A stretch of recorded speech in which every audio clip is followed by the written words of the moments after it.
और उन 3 वृक्षों में आज जिस वृक्ष की पूजन आप लोगों ने करी है वो कौन सा वृक्ष है? आंवला नोमी का वृक्ष, आंवले का वृक्ष, आंवले का वृक्ष। कथा सुनी होगी आप लोगों ने आज आंवले वृक्ष की। पर आंवला नोमी पर एक चीज का स्मरण जरूर रखना कि आंवले के वृक्ष के नीचे भले जाओ, आंवले के वृक्ष की पूजन भले करो, पर शिव महापुराण की कथा कहती है कि आंवला नोमी का दिन हो चाहे कार्तिक महीने का पूरा मास हो, कार्तिक का महीना हो, पर आंवले के वृक्ष की पत्तियों को नहीं तोड़ना चाहिए।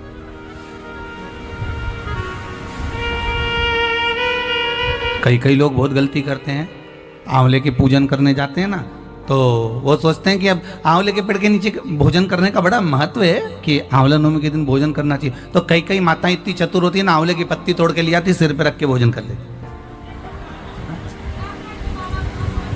कर रहे थे क्या?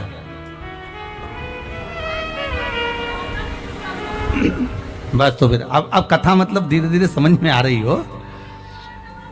श्री शिवाय नमस्ते में मतलब शास्त्र कहता है कि अगर एक पत्ती टूटना,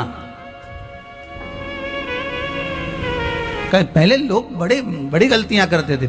आंवला के पूजन करने गए, आंवले के वृक्ष की पत्ती तोड़ ली, सिर पे रख ली, भोजन कर लिया। कितना दोष है महाराज।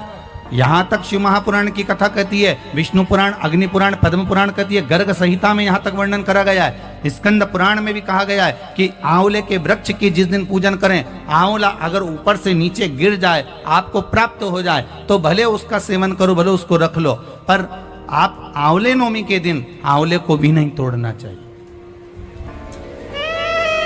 आंवला नवमी के दिन आंवले को भी नहीं तोड़ना चाहिए।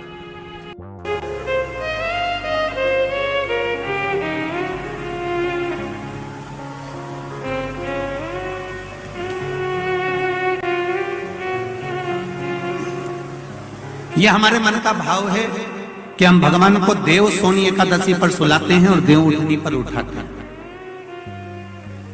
पर हमारी श्रीमद् भागवत कथा कहती है, शिव महापुराण की कथा कहती है, अग्नि पुराण, पद्म पुराण, नर्मदा पुराण हमको वर्णन करती है, एक क्षण की निंद्रा ब्रह्मा जी को आई थी और ब्रह्मा जी की झपकी एक क्षण की लगी थी और हाथ से वेद नीचे गिर गए थे। वेद नीचे गिरे, हयग्रीवा ने धारण कर लिए और चारों तरफ पानी पानी हो गया और पूरी पृथ्वी पानी में, जल में मग्न होने लगी। जरा विचार करिएगा, एक क्षण की निंद्रा ब्रह्मा जी को आई और वेद हाथ से चले गए और पानी पानी हो गया। और हम कहते हैं कि देव सोनी एकादशी पर देवता सोते हैं और देव उठनी पर उठते हैं। अगर 4-6 महीने जम के अगर वो सो गया तो एक भी नहीं दिखेगा, भीगण गण।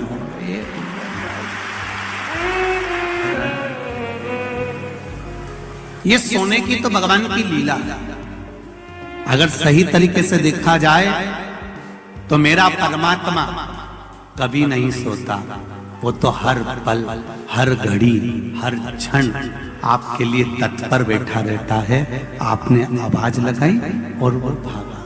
देव सोनी एकादशी पर भगवान सोए और देव उठनी एकादशी पर भगवान उठ रहे हैं। उससे पहले जो आंवला नवमी आई, इसको अक्षय नवमी कहा जाता है, इसको आनंद की नवमी कहा जाता है, भंडार भरने वाली नवमी कहा जाता है। उस दिन दिया गया, करा गया, पुण्य समाप्त नहीं होता, इसलिए इसको अक्षय नवमी भी कहा जाता है। तो लक्ष्मी जी के मन में भाव उत्पन्न हो गया। लक्ष्मी जी ने कहा, प्रभु मेरे को पूछना है आपसे कुछ, मेरे मन का संशय मिटा दीजिए। तो भगवान ने पूछा, वो संशय कौन सा?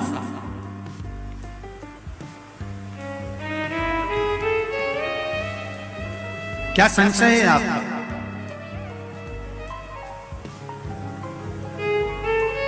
मेरा संशय केवल इतना सा है, क्या सोने से पहले आपने भगवान शंकर को पूरी सृष्टि का भार दिया था? क्या शंकर भगवान पूरी सृष्टि को सही से चला रहे हैं? आपको ज्ञात है? भगवान विष्णु बोले, हाँ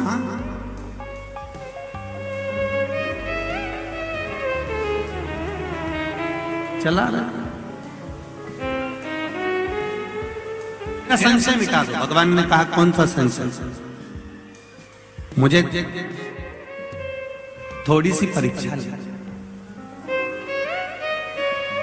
अभी तक नारायण भगवान करवट लिए थे, आज नारायण भगवान सीधे होकर पूछ रहे हैं परीक्षा आपको लेना है? हाँ। लक्ष्मी विचार कर लेना। लक्ष्मी तुम्हारे मन में क्या शंकर भगवान के प्रति भेद उत्पन्न हो रहा है? शिव जी के प्रति भेद उत्पन्न हो रहा है? मेरा एक निवेदन पूर्ण श्रोता भाइयों से निवेदन है, शंकर भगवान पर कभी भेद उत्पन्न मत करना। क्या शिव जी को जल चढ़ाने से ऐसा होता है? क्या बेलपत्री खाने से ऐसा होता है? पहले चढ़ाकर देखो, खाकर देखो, लाभ हो तब विचार करिए कि हाँ होता है। को हम अपने जीवन में उतारें कि आंवला नवमी के दिन आंवले के वृक्ष के नीचे कुछ खाने का नियम क्यों है? बोलो, यहां से पहले लोग आंवला के पेड़ के नीचे पिकनिक मनाने जाते थे कि नहीं जाते? आंवले के वृक्ष के नीचे बैठते कि नहीं बैठते? क्यों? कोई तुमसे पूछे, कल के बच्चे तुमसे प्रश्न कर लेंगे, मम्मी ये आंवले के वृक्ष के नीचे क्यों पूजन करती हो? आंवले के पेड़ के नीचे क्यों जाती हो? आंवले के वृक्ष के नीचे पिकनिक मनाने क्यों जाना चाहिए? आंवले के वृक्ष के नीचे कुछ क्यों खाना चाहिए? आंवले के नीचे बैठकर दीप क्यों जलाना चाहिए? आज के बच्चे, जो विज्ञान का युग है, इस विज्ञान के युग के बच्चों को विज्ञान के साथ जोड़कर बताना पड़ेगा आपको कि आंवले के वृक्ष की महत्वता क्या है।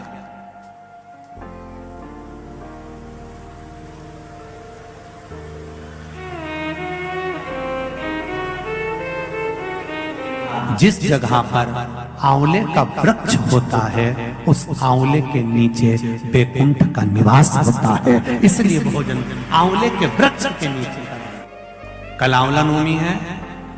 आंवले के वृक्ष की पूजन मेरी माताएं, मेरी दीदियां, मेरी बेटियां जब करें, भाई लोगों से भी निवेदन है, समय निकाल कर, केवल माताओं के लिए आंवले का वृक्ष नहीं है, आपके लिए भी है।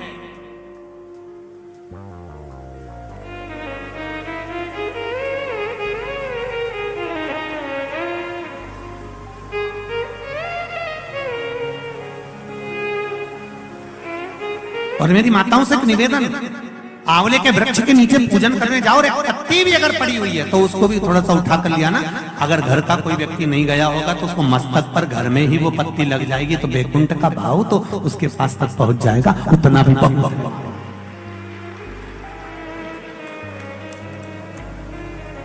हमने मारवाड़ में देखा है कि आंवले के वृक्ष की पूजन करते समय माताएं आंवले की छाल का भी स्मरण करती है।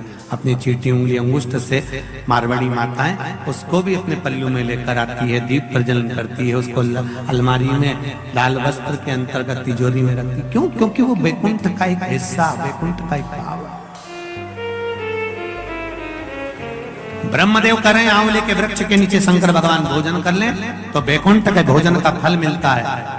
बैकुंठ के भोजन का फल, हाँ। लक्ष्मी जी ने उसी समय पर आंवले के वृक्ष के नीचे भोजन की व्यवस्था करी। शंकर भगवान भोजन करने के लिए बैठे। जैसे ही माता लक्ष्मी ने भोजन लगाया है, शंकर भगवान ने एक ग्रास भोजन को लिया, पाया और उठकर शंकर भगवान चले गए। थोड़ी देर बाद वापिस लौट कर आ गए, बैठ गए। पूछा महारानी ने, माता लक्ष्मी ने, मेरे शंभु, मेरे बाबा, मेरे भोलेनाथ, मेरे प्रभु कहाँ चले गए थे आप भोजन की थाली को छोड़कर? तब शिव जी कहते हैं, कोई 4 संत भूखे रह गए थे, उनको भोजन कराने चला गया था। लक्ष्मी जी ने कहा, आप सृष्टि के सही संचालन कर रहे हो। मैं जान गई आपको कि आप सृष्टि के सही संचालन करता हो। एक मन की अभिलाषा है, अगर आप पूरी कर दें। एक मन की अभिलाषा है, आप अगर पूरी कर दे तो। शिव जी ने पूछा, क्या? मेरा मन है। आप अगर ब्रह्म मुहूर्त में सुबह का समय भोजन ग्रहण कर रहे हैं तो शाम का भोजन भी मेरे ही इस बैकुंठ में श्रवण भोजन ग्रहण करें। शिव जी ने कहा, शाम को तो मैं पार्वती के साथ भ्रमण पर निकलता हूं, पर दोपहर के समय पर मैं आपके यहाँ भोजन करने फिर आऊंगा। अब की बार लक्ष्मी जी ने भोजन कराने बैठने से पहले माता लक्ष्मी ने 5 चींटियों को एक डब्बी में भरकर बंद कर दिया।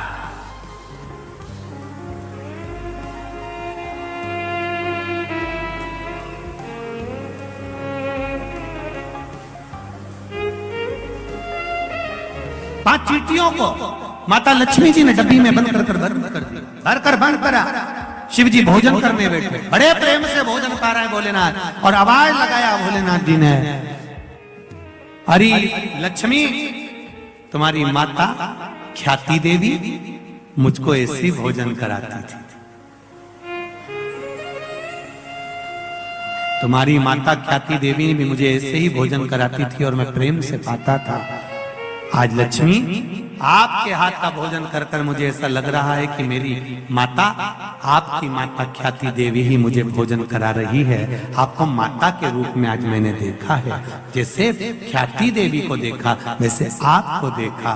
तब भोजन पेट भरकर शिव जी ने जब किया, आचमन करा, लक्ष्मी जी ने कहा, भगवान नारायण ने आपको पूरी सृष्टि का भार तत्व दिया है कि पूरी सृष्टि का बोझ, पूरी सृष्टि का संचालन आपको करना है, पर मेरे मन का संशय यहीं धरा की धरा रह गया। आप पेट भरकर भोजन कर लिए और 5 चींटी भूखी रह गई।